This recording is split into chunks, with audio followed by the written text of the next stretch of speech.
Hello, good morning students. आज आदर्श बाल senior उच्च माध्यमिक विद्यालय, जो कि आपका अपना विद्यालय है, में रसायन विज्ञान सब्जेक्ट की हम ऑनलाइन क्लास कक्षा 12 के लिए स्टार्ट कर रहे हैं।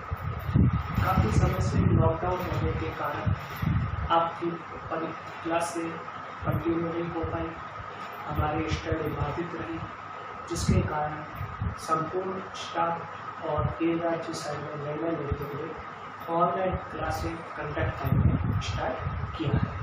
उसी पर्पज के अंदर हम आगे बढ़ते हुए सबसे फर्स्ट अध्याय रसायन विज्ञान कक्षा 12 का सबसे फर्स्ट टॉपिक अध्याय फर्स्ट ठोस अवस्था को हम स्टार्ट करते हैं। सबसे पहले आपको ये बता दिया जाए कि किसी भी प्रकार का 12 में कोई भी सिलेबस चेंज नहीं हुआ और इसके सिस्टम जो चलता आ रहा था इतने सालों से उसी तरह से बोर्ड का पैटर्न होगा, उसमें भी कोई चेंजेस नहीं। तो सबसे पहले हम बात करते हैं अध्याय फर्स्ट ठोस अवस्था।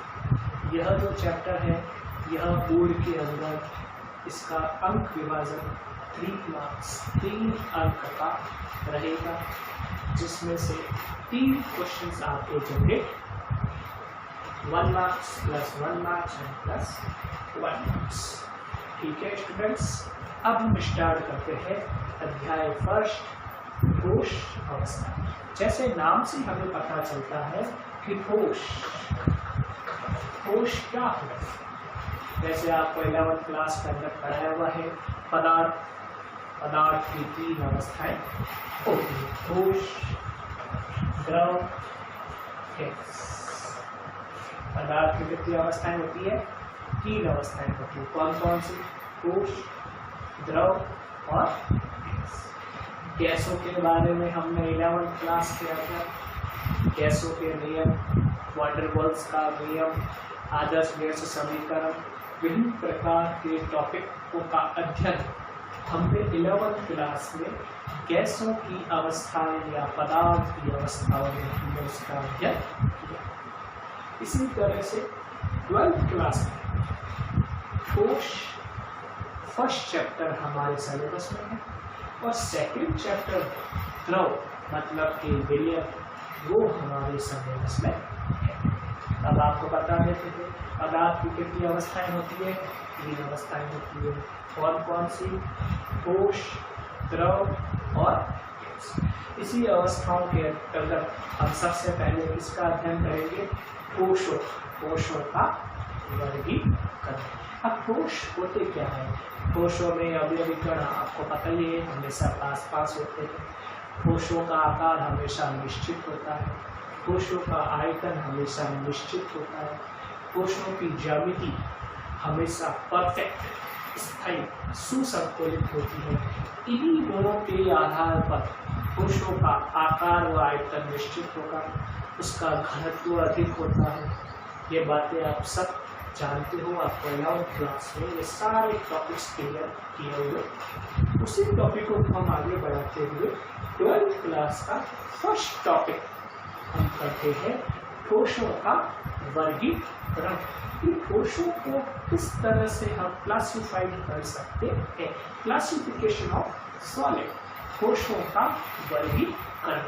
तो याद रहे ठोसों का वर्गीकरण 2 प्रकार से किया जाता है।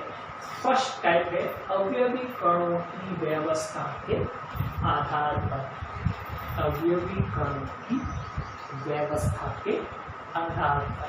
अब आप ये सोच रहे होंगे सर कि अवयवीकरण क्या होते हैं? What is the meaning of constituent particles? What is अवयवीकरण? अवयवीकरण क्या है? तो याद रहे बच्चों, यदि अगर हम ये डायग्राम बनाते, इस डायग्राम को आप ध्यान से देखिए। इस डायग्राम में हर ये क्यूब, हर ये वर्ग अपने आप में एक अवयवी कण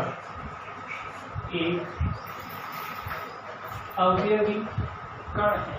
इसका मतलब किसी भी पदार्थ का सबसे छोटे से छोटा कण जो बारंबार रिपीट होता है और बड़ी स्ट्रक्चर्स, बड़ी संरचना, बड़ी क्रिस्टल जातक संरचना का निर्माण करता है, उसे हम अवयवीकरण कहते हैं।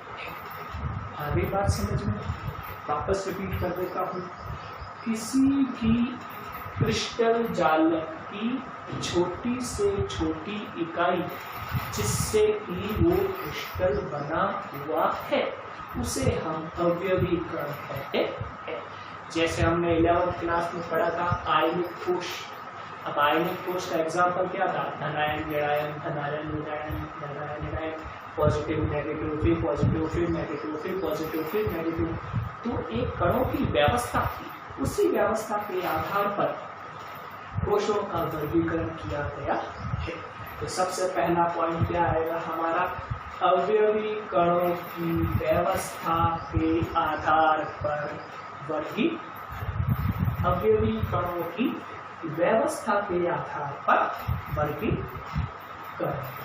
Arrangement of constituent particle, it means classification based on arrangement of constituent particles.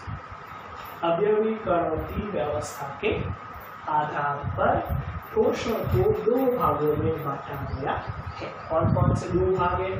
सबसे पहला क्रिस्टलीय ठोस, क्रिस्टलाइन सॉलिड, क्या नाम हो जाएगा इसका? क्रिस्टलाइन सॉलिड, क्रिस्टलीय ठोस या वास्तविक ठोस। वास्तविक का मतलब ट्रू सॉलिड। कोशों के वर्गीकरण के अंदर फर्स्ट पॉइंट हमारा क्या है? अवयवी कणों की व्यवस्था के आधार पर वर्गीकरण। इस आधार को कितने भागों में बांटा गया? एक भाग। पहला भाग क्या हमारा? क्रिस्टलीय ठोस या वास्तविक ठोस। दूसरा भाग हमारा क्या है? अक्रिस्टलीय ठोस या आभासी ठोस। आभासी ठोस। अक्रिस्टलीय ठोस means non crystalline solid and आभासी ठोस का मतलब फॉल्स सॉलिड या pseudo solid. Is that clear? अब अपन वापस बात करते हैं नंबर फर्स्ट पॉइंट पे हमारे, क्रिस्टलीय ठोस या वास्तविक ठोस। तो क्रिस्टलीय ठोस क्या होते हैं? ऐसे ठोस जिनमें अवयवी कण, अब आप अवयवी कण तो समझ गए होंगे कि अवयवी कण क्या होते हैं। ये अवयवी कण है सब, और ये सारे अवयवी कण मिलकर एक संरचना का निर्माण कर रहे। वे ठोस जिनमें अवयवी कण निश्चित, याद रहे निश्चित और नियमित, निश्चित और नियमित रूप से व्यवस्थित हो। मतलब किसी भी ठोस में जो अवयवी कण है वो एक फिक्स अरेंजमेंट में है, उनका एक रेगुलेशन सिस्टम्स है, एक सिस्टम को फॉलो करते हैं।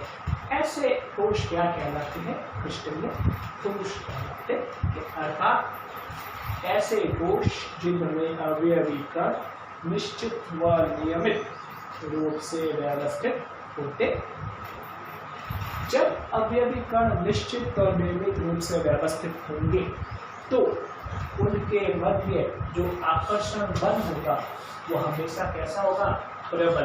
कैसा आकर्षण बल होगा उन्हें? प्रबल अंतर आणविक आकर्षण बल।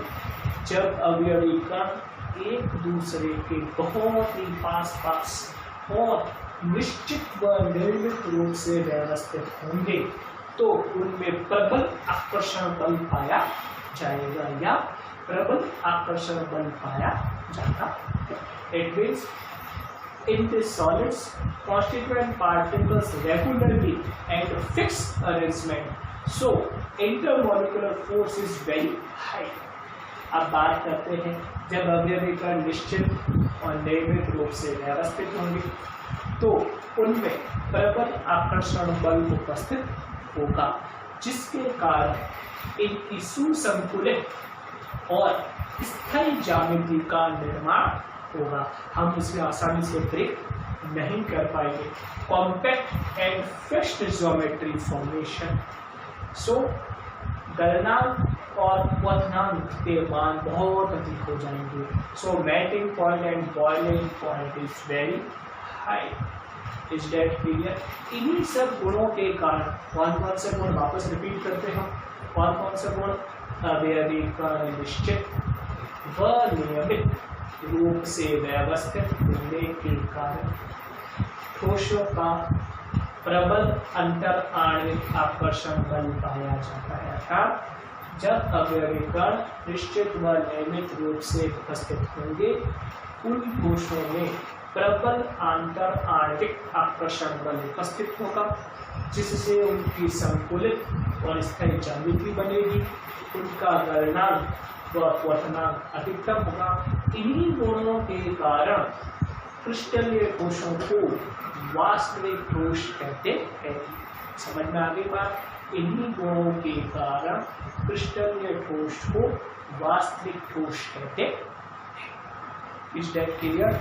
एग्जाम्पल क्या हो जाएंगे? सभी धातु में NaCl, KCl, ये सारे किसके एग्जाम्पल है? क्रिस्टलीय ठोस के एग्जाम्पल। ये बोर्ड में क्वेश्चन भी आया हुआ है एक बार कि क्रिस्टलीय ठोस को वास्तविक ठोस क्यों कहते हैं? Crystalline solid is called as true solid. Why clear? Question क्या आया था?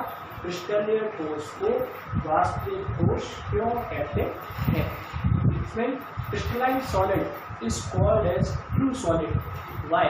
तो इसका आंसर क्या हो जाएगा? ये 4 पॉइंट याद रखना।